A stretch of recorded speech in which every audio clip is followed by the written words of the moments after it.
बिस्मिल्लाहिर्रहमानिर्रहीम। अल्लाहुम्मा रब्बि ज़िदनी इल्मा। सरकार दो जहां हज़रत मोहम्मद सल्लल्लाहु अलैहि वसल्लम की दुआ के साथ हम अपने लेक्चर का आगाज़ कर चुके हैं और आज के इस लेक्चर में मैं आप लोगों से अगेन कुछ सवालात करूंगा और उम्मीद है कि आप लोग इन सवालात के बाद उस पॉइंट पर होंगे जहां हम आपको लेकर जाना चाह रहे हैं। पहला पॉइंट किया स्टूडेंट्स के can you name perhaps the most simplest form of life, या मैं आप लोगों से किसी ऐसे ऑर्गेनिज्म की बात पूछूं जो मेरी बॉडी के अंदर तो लिविंग हो लेकिन जो ही वो मेरी बॉडी में से बाहर निकले वो ऐसा बिहेव करे जैसे कि अब वो ज़िंदा नहीं है, राइट? या मैं किसी ऐसी फॉर्म ऑफ लाइफ के बारे में आप लोगों से पूछूं जिसके पास किसी किस्म का कोई सेलुलर कंपोनेंट नहीं है, yet it has the ability to dictate our metabolism, right? बिल्कुल सही पहुंचे आप। मेरा भी यही तवक्को थी आप लोगों से कि आप कहेंगे yes sir these are viruses, और इस पर्पज़ के लिए हम आप लोगों को लेकर जा रहे हैं किस पर? डायनामिक वॉल पर।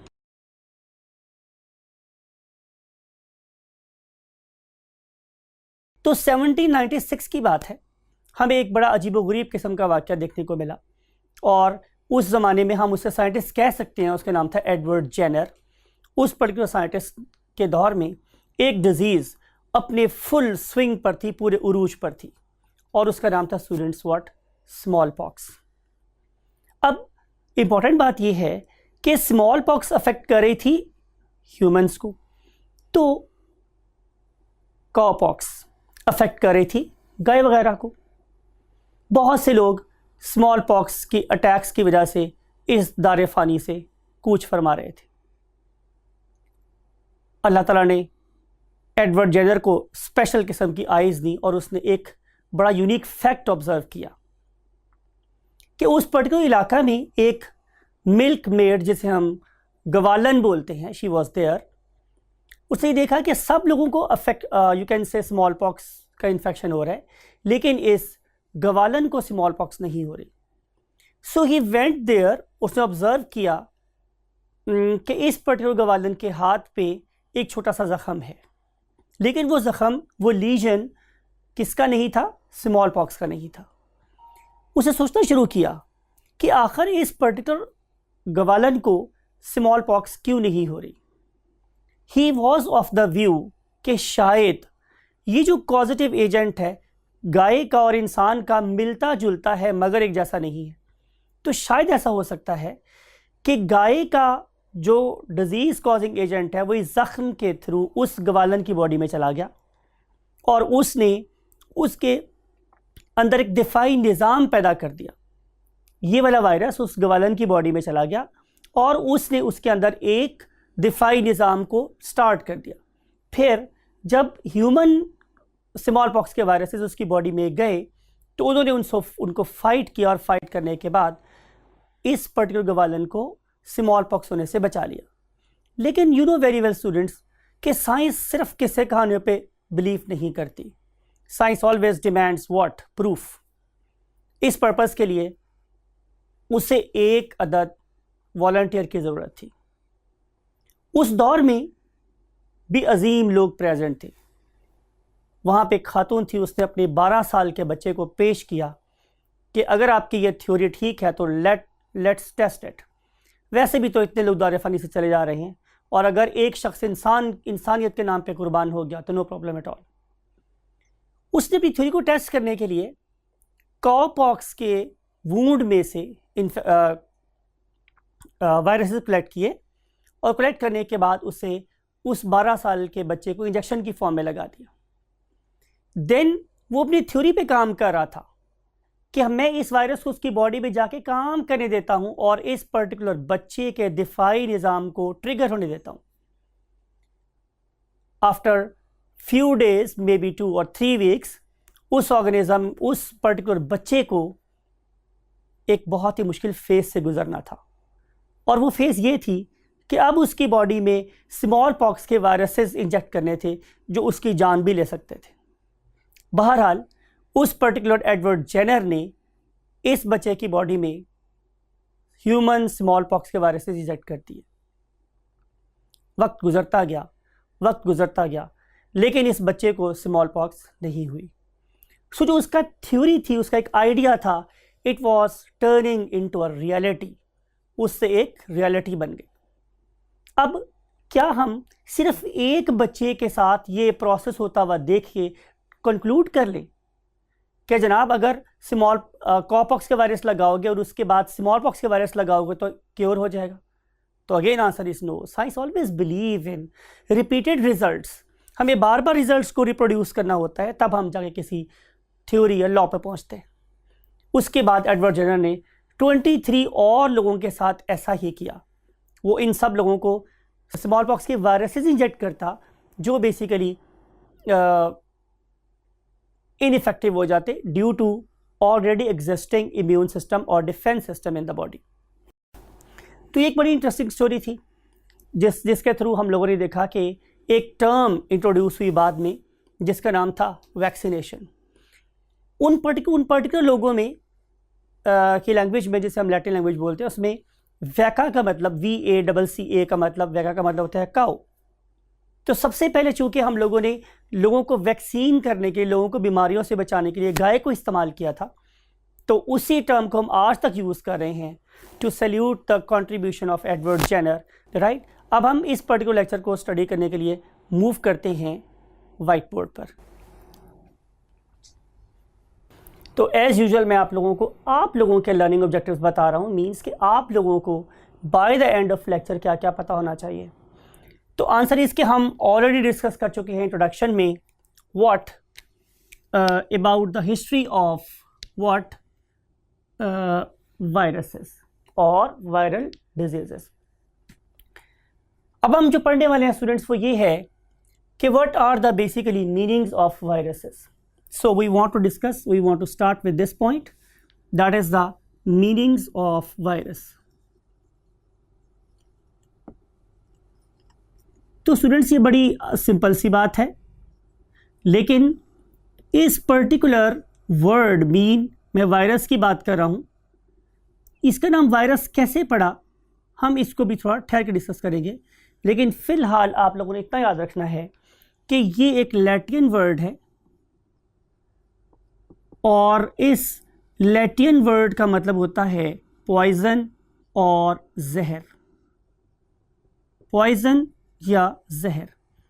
इंपॉर्टेंट बात यह है कि जब ये वर्ड इनको असाइन किया गया स्टूडेंट्स, तो उस पर्टिकुलर टाइम पे हम वायरसेस के बारे में कुछ भी नहीं जानते थे। हमारा ये ख्याल था कि ये तो सिर्फ एक केमिकल है जो किसी भी ऑर्गेनिज्म से ज़िंदगी छीन सकता है, तो लिहाजा हमने इसे वायरस का नाम दिया।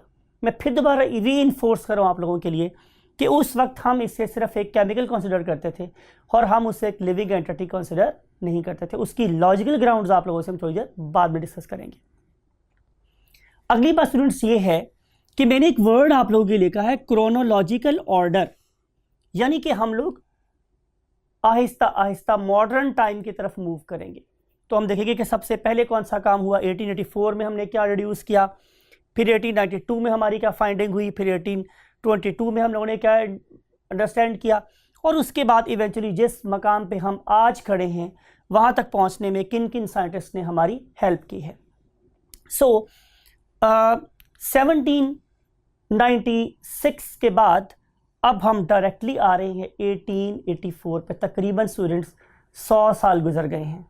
इन 100 सालों में लोगों को वायरल डिजीज़ेस और वायरस के बारे में कुछ ख़ास इन्फॉर्मेशन नहीं मिली, लेकिन 1884 में एक साइंटिस्ट थे स्टूडेंट्स, आप लोगों की दोबारा से यहाँ पॉइंट आउट कर रहा हूँ, we are here somewhere here now, कि 1884 में एक साइंटिस्ट थे, उनका नाम था चार्ल्स चैम्बरलैंड। चार्ल्स और चार्ल्स भी बहुत से लोग बोलते हैं, चैम्बरलैंड। इस पर्टिकुलर साइंटिस्ट ने हमें किसके बारे में बताया, वायरसेस के बारे में बताया कि ये जो ऑर्गेनिजम्स है they are definitely smaller than the bacteria. ऐसा उन्होंने क्यों कहा? बिकॉज कि वो एक ख़ास किस्म के फिल्टर यूज़ करते थे जिन्हें हम लोग चैम्बरलैंड फिल्टर के नाम से जानते हैं। इसके लिए मैंने एक इमेज आपके लिए लगवाया है। यू कैन सी कि ये एक पोर्सलिन का बना हुआ, मिट्टी का बना हुआ एक बहुत बड़ा बैरल होता था, और इसको हम किसी लैंड वगैरह से फिल कर देते थे और उस पर्टिकुलर चीज़ को हम ऊपर से डालते थे और उसके फिल्ट्रेशन के बाद हम फिल्ट्रेट को ऑब्जर्व करते थे। अब आमतौर पर स्टूडेंट्स ये होता था उस दौर में कि उस वक़्त की नोन सबसे छोटी फॉर्म ऑफ लाइफ थी बैक्टीरिया, वो उस पर्टिकुलर फिल्टर में से बाहर नहीं आती थी। तो ख्याल ये था कि उससे छोटी लाइफ तो एग्जिस्ट कर ही नहीं सकती, तो फिर जाहिर है ये कोई केमिकल ही होगा जो इस पूरे फिल्टर में से गुजरने के बावजूद भी फिल्ट्रेट में प्रेजेंट है। बैक्टीरिया उस फिल्ट्रेट में अपीयर नहीं होते थे और ये वाले ऑर्गेनिजम्स उस फिल्टर में से बाहर निकल आते थे। तो इसलिए चार्ल्स चैम्बरलैंड की ये कंट्रीब्यूशन रही कि उसने फिल्टर्स यूज़ किए और फिल्टर्स यूज़ करने के बाद ये बताया कि दीज ऑर्गेनिजम्स और कॉजेटिव एजेंट्स जो डिजीज़ कॉज कर रहे हैं can pass through filters, sorry not filter paper, through filters. फिर एक और बड़ा यूनिक वाक़या हुआ, और ये जो वाक़या था ये हुआ 1892 में। 1892 में एक रशियन साइंटिस्ट थे, उनका नाम था डिमिट्री इवानोस्की। अब ये जो साइंटिस्ट थे डिमिट्री इवानोस्की, इनके साथ जो इवेंट हुआ वो भी बड़ा यूनिक था। इन्होंने ये देखा तंबाकू का खेत है, उसमें बाकी सारे के सारे प्लांट्स छोटे छोटे साइज के, लेकिन एक प्लांट ज़रूरत से ज़्यादा बड़ा हो गया। अब बीइंग साइंटिस्ट, रिसर्च माइंडेड होने के नाते उन्होंने सोचना शुरू किया कि आखिर इसका साइज नॉर्मल से बड़ा कैसे हो गया।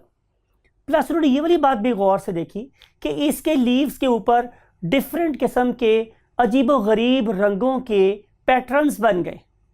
उन्होंने उस पर्टिकुलर डिजीज़ को नाम दिया टोबैको मोज़ेक डिजीज़, यानी कि कोई ऐसी डिजीज़ है जो तंबाकू के पत्तों के ऊपर नक्शो निगार बना देती है, उसे मोज़ेक्ड कर देती। अब उस ज़माने में इन पर्टिकुलर बड़े बड़े फ़िल्टर से ज़्यादा बेहतर फ़िल्टर आ गए थे जिन्हें हम लोग पोर्सलिन फ़िल्टर के नाम से याद करते थे। उन्होंने क्या किया, उस पर्टिकुलर लीफ को लिया, लीफ को लेने के बाद उसे क्रश किया अच्छे तरीके से, क्रश करने के बाद उसका एक सस्पेंशन बना लिया। उस सस्पेंशन को, जब इस फिल्टर पोर्सलिन की बात कर रहा हूँ कि जिनके पोर साइज उस पुराने फिल्टर से काफ़ी छोटे थे, वो उसमें से भी गुजर गए, राइट। और इंपॉर्टेंट बात यह स्टूडेंट्स कि हमें कैसे पता चला कि वो उसमें से गुजर गए हैं? तो simple answer was very simple कि जब उन्होंने उस फिल्ट्रेट को लेकर दूसरे प्लांट के हेल्दी लीव्स पे लगाया तो उन्हें भी डिजीज़ हो गई। इसका मतलब यह है कि ये ऑर्गेनिज्म या ये वाली फॉर्म ऑफ लाइफ या ये वाला उस दौर का पॉइजन जो इस पोर्सिल में से गुजर गया है, ये कैपेबल है of causing disease to the other organisms. तो इसलिए कि इस तरीके से इवानोस्की ने टोबैको मोज़ेक डिजीज़ के बारे में इंफॉर्मेशन दी और ये बताया कि कॉजेटिव एजेंट्स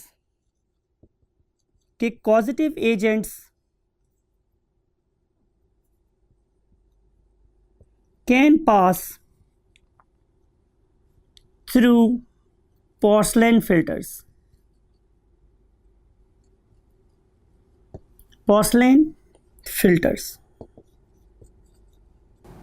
इन्हीं के हम ज़माना, राइट, एक और पेयर ऑफ साइंटिस्ट था जिन्हें हम लोग जानते हैं कि one of them was Louis Pasteur, और इसका जो ईरा है वो है 1822 से लेकर 1895 तक। और आपको ये बात शायद याद होगी, आपने पढ़ रखी होगी कि Louis Pasteur was a scientist who was awarded with Nobel prize, और इस नोबेल प्राइज़ में डेफिनेटली उनका जो कंट्रीब्यूशन है टुवर्ड्स माइक्रोबायोलॉजी ये बहुत ज़्यादा है। और उसके नीचे जो आपको साइंटिस्ट लिखे हुए नज़र आ रहे हैं, दैट वाज रॉबर्ट कॉच। और ये जो रॉबर्ट कॉच साइंटिस्ट है, again he has a very great contribution in microbiology. और नेक्स्ट चैप्टर में हम लोग ये देखेंगे कि रॉबर्ट कॉच ने ही हम लोगों को एक बहुत इंपॉर्टेंट थ्योरी दी जिसे हम जर्म थ्योरी ऑफ डिजीजेस कहते हैं। तो इन दोनों साइंटिस्ट ने भी वायरोलॉजी के ऊपर और माइक्रोबायोलॉजी के ऊपर बहुत ज़्यादा काम किया। हम डिस्कस कर चुके हैं contribution of Louis Pasteur and Robert Koch. अब हम डिस्कस ये करने वाले हैं कि आखिर उन्होंने अपने इस लंबे तहकीकाती दौर में जो ऑब्जर्वेशंस की उसके बाद उन्होंने कंक्लूड क्या किया। सो हम ऐसा ही करते डायरेक्टली कि हम 1822 से लेकर और 1910 तक का जो इरा है, जो दौर है, जो पीरियड है, उसमें इन साइंटिस्ट की कंक्लूजन को स्टडी कर रहे हैं। उन्होंने ये बोला कि नंबर 1 कि बहुत सी ऐसे डिसऑर्डर्स हैं, डिजीजेस हैं कि जिनका ताल्लुक किसके साथ है, जाहिर है किसी जर्म के साथ है।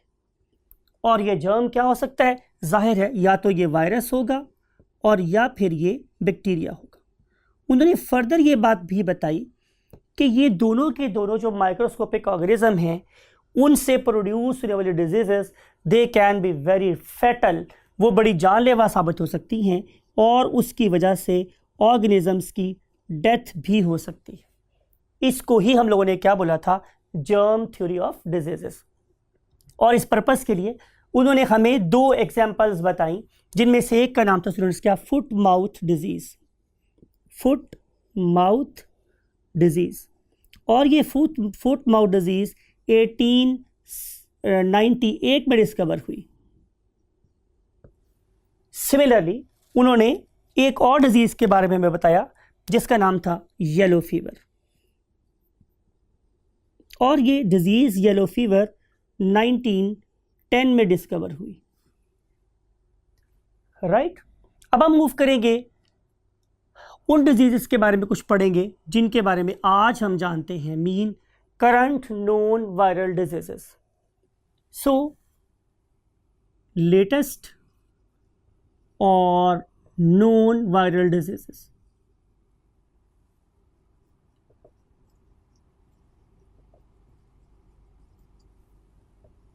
Can you name few of them? बिल्कुल ठीक आपने बोला, कॉमन कोल्ड। ये परहैप्स एक वो वाला डिसऑर्डर है जिससे आलमोस्ट हर पाकिस्तानी ज़िंदगी में ज़रूर गुजरा होगा, जिसे हम नज़ला ज़ुकाम आमतौर पे बोल रहे हैं, नज़ला या ज़ुकाम, ठीक है।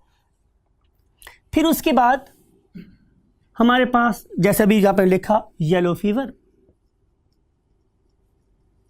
राइट। फिर हम एक नाम और लिख सकते हैं, वो क्या है स्टूडेंट्स, हेपाटाइटिस। आज के दौर की एक बहुत ही फेमस डिजीज़ है हेपाटाइटिस, और आपको पता है इसके डिफरेंट टाइप्स हैं, hepatitis A, B, C, D वगैरह। फिर मैं सारे के सारे कैंसर्स की बात नहीं कर रहा हूँ, लेकिन कुछ कैंसर्स ऐसे होते हैं कि जिनका ताल्लुक वायरस के साथ है, और उन पर्टिकुलर वायरसेस को हम लोग ऑन्को वायरसेस का नाम देते हैं, ऑन्को वायरसेस। और उस पर्टिकुलर कैंसर की जो स्टडी है उसे हम लोग ऑन्कोलॉजी कहते हैं, ऑन्कोलॉजी, राइट। फिर स्टूडेंट्स हमारे पास कैंसर के बाद जो दूसरी चीज़ हमारे पास आ रही है उसका नाम है एड्स, राइट। और आपको पता है कि इस वाले केस में ऑर्गेनिज्म बाय बर्थ कैसे पैदा हुआ, नॉर्मल, लेकिन उसका इम्यून सिस्टम आहिस्ता आहिस्ता ख़त्म हो गया due to very specific viruses, और उनको हम नाम देते हैं what, HIV viruses, human immunodeficiency viruses, right. इसके अलावा आप लोग स्मॉल पॉक्स का नाम सुन चुके हैं इंट्रोडक्शन में और डायनामिक वॉल के ऊपर।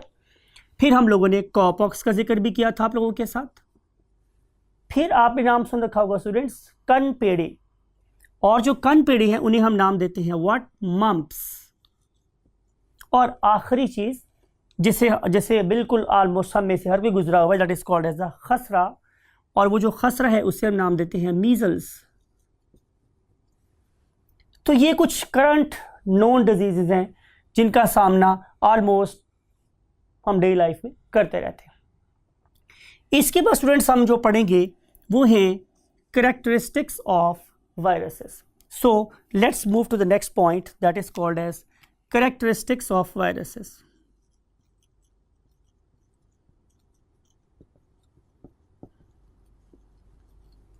Characteristics of viruses.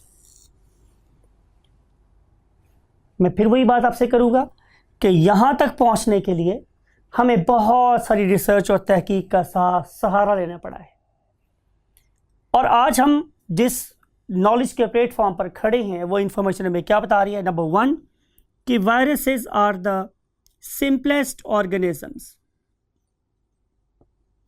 ये बहुत ही सिंपलेस्ट किस्म के ऑर्गेनिजम्स हैं। Number 2 they have got only 2 things in their body. उनमें से एक को हम बोलते हैं स्टूडेंट्स व्हाट? कोट, बाहर वाला पार्ट। जैसे कि आप समझ रहे हैं मैंने कोट सबसे ऊपर पहना हुआ है, सबसे नीचे नहीं पहना हुआ, तो कोट जो है वो सबसे बाहर वाला पार्ट है। और दूसरी चीज मेरे पास स्टूडेंट्स क्या है? कोर। कोर बोलते हैं हम अंदर वाले हिस्से को। कोट बाहर वाला हिस्सा और कोर अंदर वाला हिस्सा। ये जो कोट है स्टूडेंट्स ये बना हुआ है किसका? प्रोटीन्स का। और ये जो मेरा कोर है ये बना हुआ है हेरिडिटरी मटेरियल का। मीन टू से इट मे बी डीएनए और व्हाट? आरएनए। डीएनए और आरएनए। मैं एक वर्ड आप लोगों के लिए लिख रहा हूं खास तौर पे ब्रैकेट करके, नेवर बोथ। ऐसा नहीं हो सकता कि किसी वायरस में साइमल्टेनियसली आरएनए भी प्रेजेंट हो और डीएनए भी प्रेजेंट हो, राइट? फिर हमें इंफॉर्मेशन और मिली तो ये पता चला कि they do not have cytoplasm and other cellular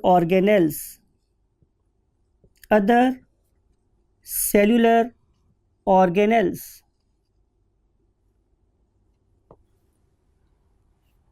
cytoplasm भी नहीं, इसके पास अपना राइबोसोम भी नहीं है, अपनी गोल्गी अपरेटस नहीं है, माइटोकॉन्ड्रिया नहीं है। भाई अगर इनके पास ऐसी कोई चीज़ नहीं है तो फिर ये अपनी सारी की सारी चीज़ें मीन्स अपनी प्रोटीन और अपना डीएनए नया कैसे बनवाते हैं? तो answer is they use the metabolic machine of the host. मैं बिल्कुल ये वर्ड आप लोगों के लिए लिख रहा हूं यहां पे कि दे यूज मेटाबॉलिक मशीन्स और machinery of the host. Host की सब चीजें इस्तेमाल करेंगे और होस्ट के ही अगेंस्ट काम कर रहे होंगे। इस किस्म के पैरासाइट को कि जो मेरी बॉडी के अंदर सिर्फ जिंदा है या मेरी बॉडी पे 100% डिपेंड कर रहा है और जो मेरी बॉडी में से बाहर निकलने के बाद जिसकी डेथ हो जाएगी, उसे हम लोग नाम देते हैं व्हाट? Obligatory parasites. उसे लोग नाम देते हैं स्टूडेंट्स क्या? Obligatory parasite.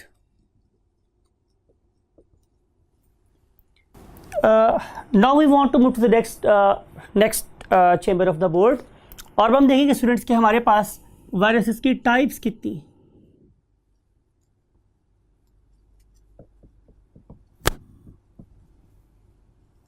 There are 3 main types of viruses.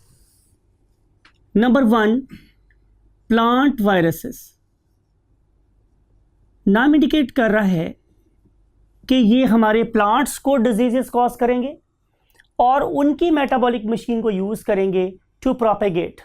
अपना नंबर बढ़ाने के लिए वो प्लांट सेल्स की मशीन को यूज करेंगे। ज़्यादा डिजीज़ भी ये प्लांट को ही लगाएंगे या करेंगे। फिर उसके बाद आ जाते हैं स्टूडेंट्स हमारे पास व्हाट, एनिमल वायरसेस, यानी कि ये ऐसे वायरसेस हैं जो एनिमल्स में डिजीज़ कॉज करते हैं, कॉज डिजीजेस इन एनिमल्स। तो जाहिर सी बात है कि इनके बारे में हम क्या लिखेंगे, cause diseases in plants, right. फिर जो थर्ड टाइप के वायरसेस हैं उन्हें हम लोग नाम देते हैं बैक्टीरियोफेजेस,